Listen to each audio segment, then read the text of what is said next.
നമ്മളിവിടെ ജനിക്കുന്നത് ഒരു ചോരക്കുഞ്ഞായിട്ടാണ്. പിന്നെ അത് 28 കെട്ടിക്കഴിയുമ്പോൾ ഹിന്ദു ആകുന്നു, സുന്നത്ത് ചെയ്ത് കഴിയുമ്പോൾ മുസ്ലിം ആകുന്നു, പള്ളിയിൽ അച്ഛൻ മാമൂദ് ഇസ്ലാം മുക്കുമ്പോൾ അവൻ ക്രിസ്ത്യാനിയാകും. 69 വയസ്സിലേക്ക് കിടക്കുന്നു. 69. എത്ര നാളായി യാത്ര? ഞാൻ 51 വർഷമായിട്ട് ട്രെയിനിൽ സഞ്ചരിക്കുമ്പോൾ ട്രെയിനിൽ എറണാകുളം കോഴിക്കോട് 7 രൂപ ടിക്കറ്റ്. അന്ന് ഇതേപോലത്തെ അല്ല, അന്ന് ഇതുപോലത്തെ സംവിധാനമൊന്നുമില്ല. കൽക്കരി വണ്ടിയാണ്. അന്ന് റെയിൽവേ സ്റ്റേഷനിൽ ഇത്രയൊക്കെ വീതികളില്ല, ഒറ്റ പാളങ്ങൾ. ഒറ്റപ്പാളം ഉള്ളല്ലേ? ഒറ്റപ്പാളം. അന്നൊക്കെ ചെറിയ പൈസ കൊടുത്താൽ 50 പൈസയ്ക്കൊക്കെ ചായയും കടിയൊക്കെ കിട്ടുന്ന കാലഘട്ടം. അന്ന് ട്രെയിനിൻ്റെ ക്ലാസ്സിലാണ് ചായ തരുന്നത്.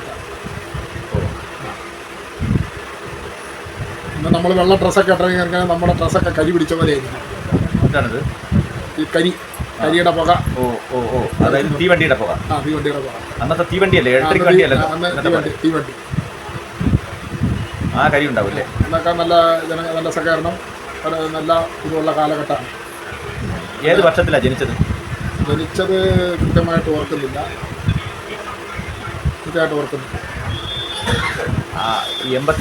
വയസ്സായില്ലേ ഇപ്പോൾ? 80 68 കഴിഞ്ഞ്. 68 കഴിഞ്ഞു. 69ലേക്ക് പോകുന്നു. ഇതിൻ്റെ ഇടയ്ക്ക് ഒത്തിരി വിദ്യാഭ്യാസം കുറവാണ്. 4ാം ക്ലാസ് വരെ പോയിട്ടുണ്ട്. അന്ന് അങ്ങനെയുള്ള മുന്നോട്ട് പഠിക്കാനുള്ള സംവിധാനങ്ങളൊന്നുമില്ല. ഏത് സ്വദേശമാണ്? ജനിച്ചതും വളർന്നതും വൈക്കം. ഞങ്ങൾ വൈക്കം കേട്ടില്ല? എറണാകുളം, കോട്ടയം ജില്ലയിൽ പെട്ടത്. വൈക്കത്തമ്പലമൊക്കെ ഉള്ള അവിടെ നിന്നൊരു ചെറിയ 6-7 വയസ്സായപ്പം അച്ഛൻ ചത്തായതുകൊണ്ട് മലബാറിലേക്ക് ഞങ്ങൾ ടെമ്പറേച്ചർ കള്ളിൻ്റെ പരിപാടി അങ്ങനെ പോയി.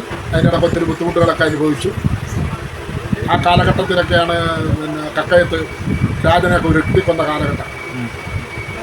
കക്കയങ്കാവിൽ പുലിക്കോടൻ നാരായണൻ എന്ന് പറഞ്ഞാൽ കാഞ്ഞങ്ങാടുകാരനാണ് അയാളുടെ വീട്.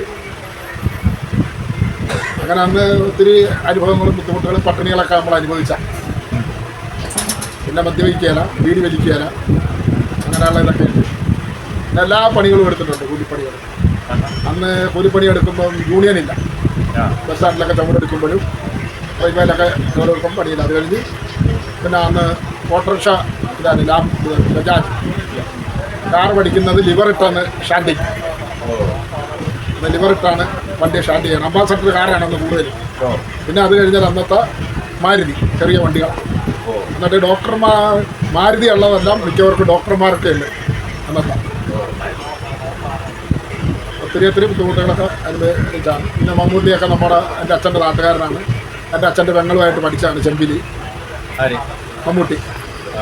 മമ്മൂട്ടിയൊക്കെ ഒത്തിരി കഷ്ടപ്പെട്ടൊക്കെ വന്ന ആൾക്കാരാണ്. അന്ന് ഇന്ന് പുള്ളി മനസ്സിലുണ്ടായില്ലെന്ന് അറിയത്തില്ല.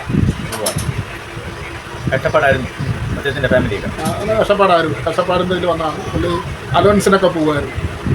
അന്ന് ഈ സിനിമ പോസ്റ്റ് ഇത് വെച്ചുകൊണ്ട് അലവൻസ് പരിപാടിയുണ്ട്. അങ്ങനെയൊക്കെ പോയിക്കൊണ്ടിരുന്ന ആളാണ്. അത് കഴിഞ്ഞാണ് വൈക്കം വക്കീലിൻ്റെ കൂട്ടത്തിൽ പുള്ളി ട്രെയിനിങ്ങിന് പോയത്. അവിടെ പിന്നെ ഇങ്ങനെ ഓരോ ഇതിലൊക്കെ അങ്ങനെ ഒത്തിരി കഥകളൊക്കെ ഉണ്ട്. അതൊന്നും ഇന്ന് ആരും ഉൾക്കൊള്ളിയല്ല ഒരു ലെവലിലെത്തിക്കഴിയുമ്പോൾ. പക്ഷെ എല്ലാവരോടും നമുക്ക് പറയാനുള്ളത് വന്ന വഴി മറക്കരുത്.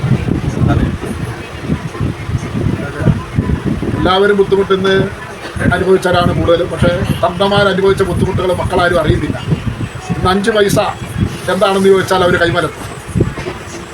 50 പൈസയുടെ വിലയോ ഇതൊന്നും അറിയത്തില്ല. ഇന്ന് എവിടെ നോക്കിയാലും പിള്ളേരുടെ കയ്യിലാണെങ്കിലും 500ൻ്റെ നോട്ടയുണ്ട്. പിന്നെ ജീവിതം കൂടുതലും വഴിതെറ്റിക്കുന്നത് മൊബൈൽ. അതിനെ കാരണന്മാരൊക്കെ നിയന്ത്രിച്ചാൽ കൊള്ളാം. പിന്നെ നമ്മൾ പട്ടിണിയും പാരാബ്ദത്തിൻ്റെയൊക്കെ അറിഞ്ഞ് ജീവിച്ചാൽ അതുമൊക്കെ നന്നായിരിക്കും. ആഡംബരമൊക്കെ ഒരു പരിധിവരെയുള്ളൂ. പിന്നെ എവിടെ എത്തിയാലും ജനിപ്പിച്ച അച്ഛനും അമ്മേനും മറക്കരുത്. അവരെപ്പോഴും കൈ കൊണ്ടു കിടക്കണം. സ്വത്തും പണവും വരും പോകും. നമ്മളെപ്പോൾ ജനനത്തിനൊരു മരണമുണ്ട്. നമ്മളിവിടെ ജനിക്കുന്നത് ഒരു ചോരക്കുഞ്ഞായിട്ടാണ്. പിന്നെ അത് 28 കെട്ടിക്കഴിയുമ്പോൾ ഹിന്ദു ആകുന്നു, സുന്നത്ത് ചെയ്ത് കഴിയുമ്പോൾ മുസ്ലിം ആകുന്നു, പള്ളിയിൽ അച്ഛൻ മാമൂദ് ഇസ്ലാം മുക്കുമ്പോൾ അവൻ ക്രിസ്ത്യാനിയാകും. പക്ഷെ നമ്മൾ സത്യത്തിൽ ഇവിടെ ആരാണ്? ഒരു പൂച്ചാട ആയുസ് പോലും ഇല്ലാത്ത മനുഷ്യനാണ്. പൂച്ചാന 4 കാലയിലിട്ടാൽ 4 കാലം വന്നിരിക്കും. നമ്മളൊന്ന് വീണാലോ എല്ലാം പോയി. നമ്മൾ ഈ യാത്രക്കിടയിൽ ഈ ഒരു സുഹൃത്തിനെ കണ്ടു, നല്ലൊരു മനുഷ്യൻ പരിചയപ്പെട്ടു. പുള്ളി അതിൻ്റെ അകത്ത് കഷ്ടപ്പാടിൻ്റെ അറിഞ്ഞു പോരുവാണ് യാത്ര. പുള്ളി എല്ലാവരോടും നല്ലൊരു ഇടപഴകുന്ന ആളാണ്, സോഷ്യലായിട്ട്. അങ്ങനെ വേണം മനുഷ്യൻ. ഇന്നിപ്പോൾ ഒരു വണ്ടിയെ കയറി കഴിഞ്ഞാൽ ആരും മിണ്ടൂല, മൊബൈലുമായിട്ട് തിരിഞ്ഞിരിക്കും. മനുഷ്യനുമായിട്ട് സംസാരിച്ചാൽ ഓരോരുത്തരുടെ വിവരങ്ങൾ നമുക്ക് തിരിച്ചറിയാൻ കഴിയും. അതാരും ഒന്നും ചെയ്യുന്നില്ല. ഇവരെ പോലെയുള്ള മനുഷ്യർ വേണം, ഇവരെ പോലെയുള്ള രാഷ്ട്രീയക്കാരിവിടെ വേണം.